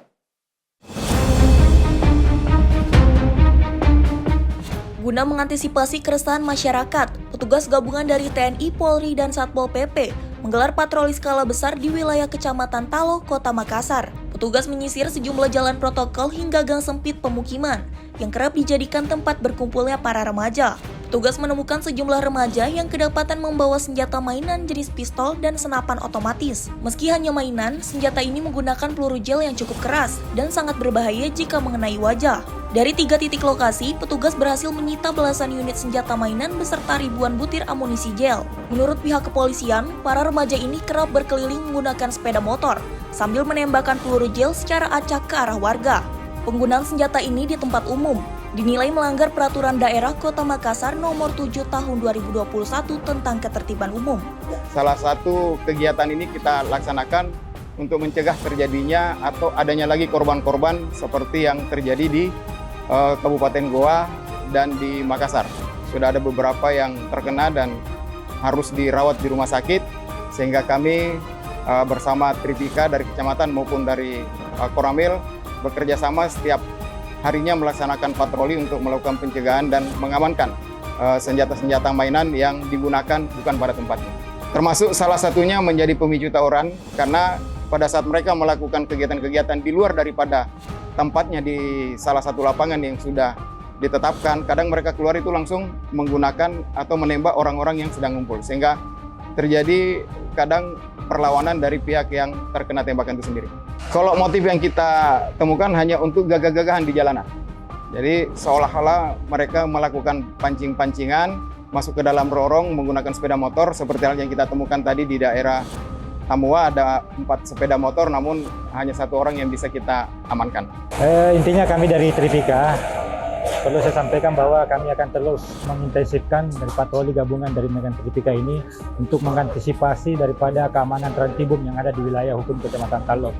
Dan tadi seperti yang disampaikan tadi oleh Pak Kapolsek bahwa telah ditemukan beberapa permainan yang sedikit merugikan dan bisa membahayakan daripada ketertiban umum. Adapun perda yang dilanggar adalah Perda Nomor 7 Tahun 2021, yaitu tentang ketertiban umum. Ya tentu bahwa apabila ini dilakukan dan disalahgunakan di tempat-tempat umum, tentu akan membahayakan daripada pengguna, termasuk apabila itu digunakan di jalan-jalan raya.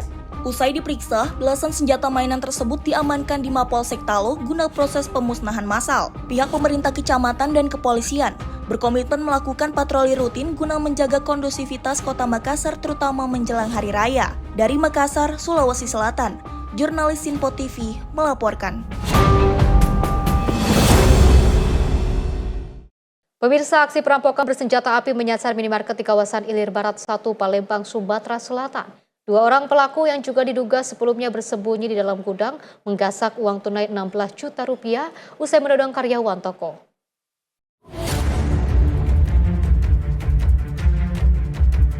Detik-detik aksi perampokan terekam kamera pengawas minimarket di kawasan Ilir Barat 1, Palembang. Dalam rekaman ini terlihat 2 orang pria mengancam karyawan kasir dengan menodongkan senjata yang diduga senjata api rakitan. Kedua pelaku memaksa kasir untuk menyerahkan seluruh uang di laci dan menggiringnya ke lantai 2 untuk membuka brankas penyimpanan. Para pelaku diduga merencanakan aksinya dengan berpura-pura menjadi pembeli dan bersembunyi di dalam gudang sebelum toko ditutup. Pelaku berhasil membawa kabur uang tunai senilai 16 juta rupiah serta beberapa slop rokok. Meski tidak ada korban luka, namun karyawan yang menjadi korban penodongan hingga kini masih mengalami trauma berat.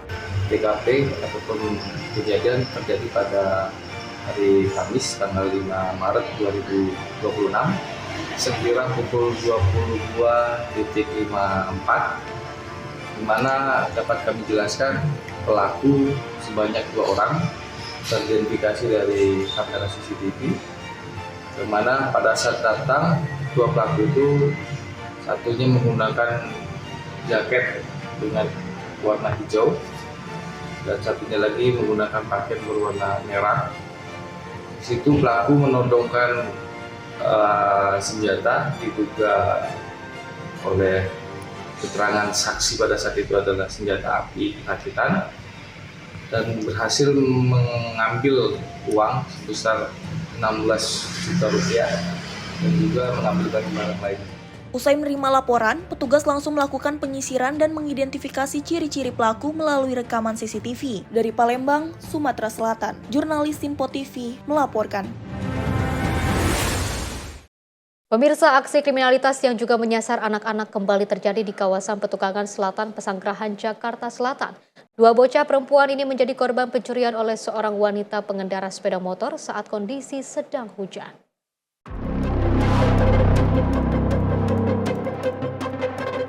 Rekaman CCTV di kawasan Petukangan Selatan memperlihatkan detik-detik seorang wanita mengenakan jas hujan menghadang 2 bocah perempuan yang sedang berboncengan sepeda listrik. Memanfaatkan situasi yang sepi, pelaku mengintimidasi korban yang berusia 10 tahun, kemudian menggasak sepasang anting emas serta 1 unit telepon genggam. Pelaku kemudian membawa bocah lainnya yang berusia 6 tahun ke lokasi sepi untuk mengambil paksa anting emas yang dikenakannya. Berdasarkan keterangan orang tua korban, diduga kedua anaknya ini sudah dibuntuti oleh pelaku sejak keluar dari masjid usai belajar mengaji. Korban baru sadar telah dirampok setelah pelaku melarikan diri dan meninggalkan mereka dalam kondisi ketakutan. Tuh udah ngikutin dari belakang, ngikutin anak saya. Nah begitu dekat rumah orang tuh, rumah orang kaya depan, berhenti, tiba-tiba diajak ngobrol, seolah-olah kayak kenal. Padahal tuh tetangga saya lewat situ, dia pikir tuh orang tua temennya, ya kan, ngobrol. Terus kemungkinan dia suruh putar balik terus ngobrol lagi tuh, dicek di CCTV. Nah terus gak lama itu dia ngikutin ibu-ibu sampailah ke sini. Pihak keluarga kini telah mengantongi bukti rekaman CCTV dan berencana melaporkan kasus ini ke pihak kepolisian sektor Pesanggerahan. Dari Jakarta, jurnalis Simpo TV melaporkan. Pemirsa, berpura-pura tanya alamat seorang mahasiswi di Palembang menjadi korban penjamretan. Aksi pelaku pun terekam CCTV yang terpasang di lokasi. Detik-detik Natia Ikoma, seorang mahasiswi di Kota Palembang, Sumatera Selatan, hendak pulang menuju kosannya di kawasan Jalan Lingkar, Kelurahan 15 Ilir, Kecamatan Ilir Timur 1 Palembang, berjalan kaki seorang diri dan kemudian pelaku mendekati korban dengan berdalih menanyakan alamat. Melihat korban lengah, lalu pelaku menjamret tas korban hingga korban sempat terjatuh. Atas kejadian ini, korban kehilangan handphone genggamnya dan korban telah melaporkan peristiwa tersebut ke SPKT Polrestabes Palembang. Dari keterangan korban, saat itu ia hendak pulang ke kosannya. Pelaku sudah mengikutinya dari belakang dan sempat bertanya alamat, namun tiba-tiba pelaku menarik tas yang berisikan handphone korban. Akibat kejadian ini, korban mengalami luka lecet di bagian tangannya. Tadi melapor ke apa kita ke Polrestabes Palembang ini, Mbak? Dijamret. Di mana kronologinya?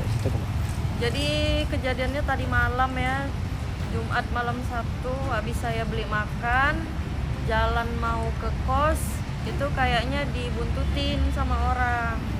Jadi dia pura-pura nanya alamat gitu. Pertama saya tolak, nggak kenal, saya bilang gitu. Dia berdua sama temennya, terus saya jawab begitu, mereka laju jalan lagi kan ke depan. Nyampe di depan ada gang gitu, dia nurunin temennya yang di belakang. Habis dia nurunin temennya yang di belakang, saya kan tetap jalan ya sampai depan pintu kos. Dia muter balik ngelihat saya, nanyain lagi sekali lagi, nyamperin saya sendirian tapi kan temennya udah diturunin ya. Dia nanya, yakin Mbak kamu nggak kenal sama yang namanya Jeffrey, katanya gitu. Saya sambil megang HP begini nih, iya saya nggak tahu, saya gituin, langsung dijamret sama dia. Saya sempat narik, sempat kejar, teriak-teriak juga, cuma dia berhasil kabur. Yang terekam CCTV ada orang berapa itu, Mbak? Sendiri, pas perginya berdua, pas balik lagi sendiri. Harapan kita melapor ke Polrestabes Palembang ini apa, Pak? Ya semoga HP saya bisa balik lah, soalnya itu penting banget, data-data kerjaan semuanya di situ. Gimana bisa dijelaskan mana terkait laporan tadi, Kunan? Tadi terima laporan terkait adanya pencurian dan kekerasan seorang wanita oleh 2 orang pelaku. Untuk tindakan sendiri mungkin kan atas laporan tersebut, Kunan? Untuk laporan sudah diterima oleh SPKT Sekretaris Polres Palembang, kemudian untuk selanjutnya akan ditindaklanjuti oleh Satreskrim Polres Palembang. Kini laporan korban sudah diterima pihak kepolisian dan akan diteruskan ke Satreskrim Polrestabes Palembang untuk ditindaklanjuti. Dari Palembang, Sumatera Selatan, Yudo Handoko, Sinpo TV melaporkan. Pemirsa, aksi pencurian kendaraan bermotor berhasil digagalkan warga di Kampung Pengkolan, Desa Kertamulya, Kecamatan Pedes, Karawang, Senin pagi 9 Maret 2026. Dua terduga pelaku curanmor ditangkap setelah terpergok saat hendak mencuri sepeda motor di depan toko sembako. Peristiwa ini terjadi sekitar pukul 08.30 waktu Indonesia bagian Barat di kawasan Pengkolan, Desa Kertamulya. Menurut informasi, kedua terduga pelaku diduga hendak menggasak sepeda motor milik warga yang terparkir di depan toko sembako. Namun, gerak-gerik mencurigakan kedua pelaku diketahui oleh pemilik motor dan warga sekitar. Teriakan korban memancing perhatian warga yang langsung mengejar dan mengepung kedua terduga pelaku. Warga yang telah resah akibat maraknya kasus pencurian sepeda motor di wilayah ini melampiaskan emosi dengan menghajar kedua pelaku. Akibatnya keduanya mengalami luka parah dan sempat tak sadarkan diri di lokasi kejadian. Petugas Polsek Pedes yang tiba di lokasi segera mengamankan dan mengevakuasi kedua terduga pelaku dari amukan massa. Kedua pelaku kemudian dibawa ke RSUD Karawang untuk mendapatkan penanganan medis. Namun, salah satu pelaku dilaporkan meninggal dunia akibat luka parah. Sedangkan satu pelaku lainnya masih menjalani perawatan intensif. Pihak kepolisian menyatakan masih melakukan penanganan dan penyelidikan lebih lanjut terkait peristiwa ini. Bagus Maulana, tim redaksi Sinpo TV, melaporkan. Pemirsa, kamera pengawas yang juga merekam aksi pencurian sepeda motor milik tamu hotel di Komplek Perdagangan Asia Mega Mas, Medan, Sumatera Utara. Pada Minggu 8 Maret 2026, kawanan pencuri ini beraksi di saat petugas keamanan setempat tengah tertidur.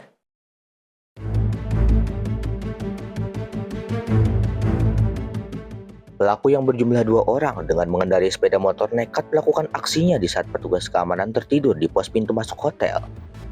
Satu pelaku mendekati deretan sepeda motor milik para tamu hotel yang hanya berjarak 2-3 meter dari pos keamanan hotel. Satu sepeda motor jenis Matic kemudian menjadi sasaran pelaku. Dengan merusak induk kunci, pelaku berhasil menyalakan mesin dan membawanya kabur. Petugas keamanan sempat terbangun setelah mendengar suara mesin motor dan melihat kedua pelaku membawa kabur sepeda motor. Awalnya petugas mengira yang membawa sepeda motor adalah pemiliknya, namun setelah dicek pemilik sepeda motor masih berada di dalam kamarnya. Pemilik sepeda motor, Freddy Situngkir, Senin 9 Maret 2026 siang, mengatakan sudah 6 bulan menginap di hotel dan selalu memarkirkan sepeda motornya di depan pintu masuk hotel. Setelah kejadian, korban dan petugas keamanan hotel sempat mengejar para pelaku namun tidak berhasil menemukannya. Dua, Bang. Pertama mereka itu datang dari arah sana, ya, boncengan, lalu berhenti di depan tempat parkir kereta inilah. Lalu turun satu orang yang pakai namanya hoodie ya, bukan jaket ya, pakai hoodie tapi kepalanya ditutup sama topi hoodie tersebut. Langsung mengarah ke kereta saya. Nggak ada milih-milih kereta, langsung ke kereta saya dia. Nah, dalam hitungan detik kereta langsung nyala starternya, lampu nyala, dimundurin, petugas terbangun. Nah, saya tanya petugas, katanya dia terbangun ketika mendengar ada suara kereta. Lalu dibilang si Noval tersebut, dia masih mau memastikan dulu yang bawa kereta itu saya atau bukan. Kasus pencurian sepeda motor ini sudah dilaporkan korban ke Polsek Medan Area. Namun laporan belum diproses karena petugas meminta dokumen asli kendaraan yang diketahui berada di dalam bagasi motor yang dicuri. Dari Medan, Sumatera Utara, jurnalis Sinpo TV melaporkan. Pemirsa, informasi tadi menutup perjumpaan kita hari ini. Saya Azhar Putra, mewakili seluruh rekan kerja yang bertugas mengucapkan terima kasih. Selamat malam dan sampai jumpa.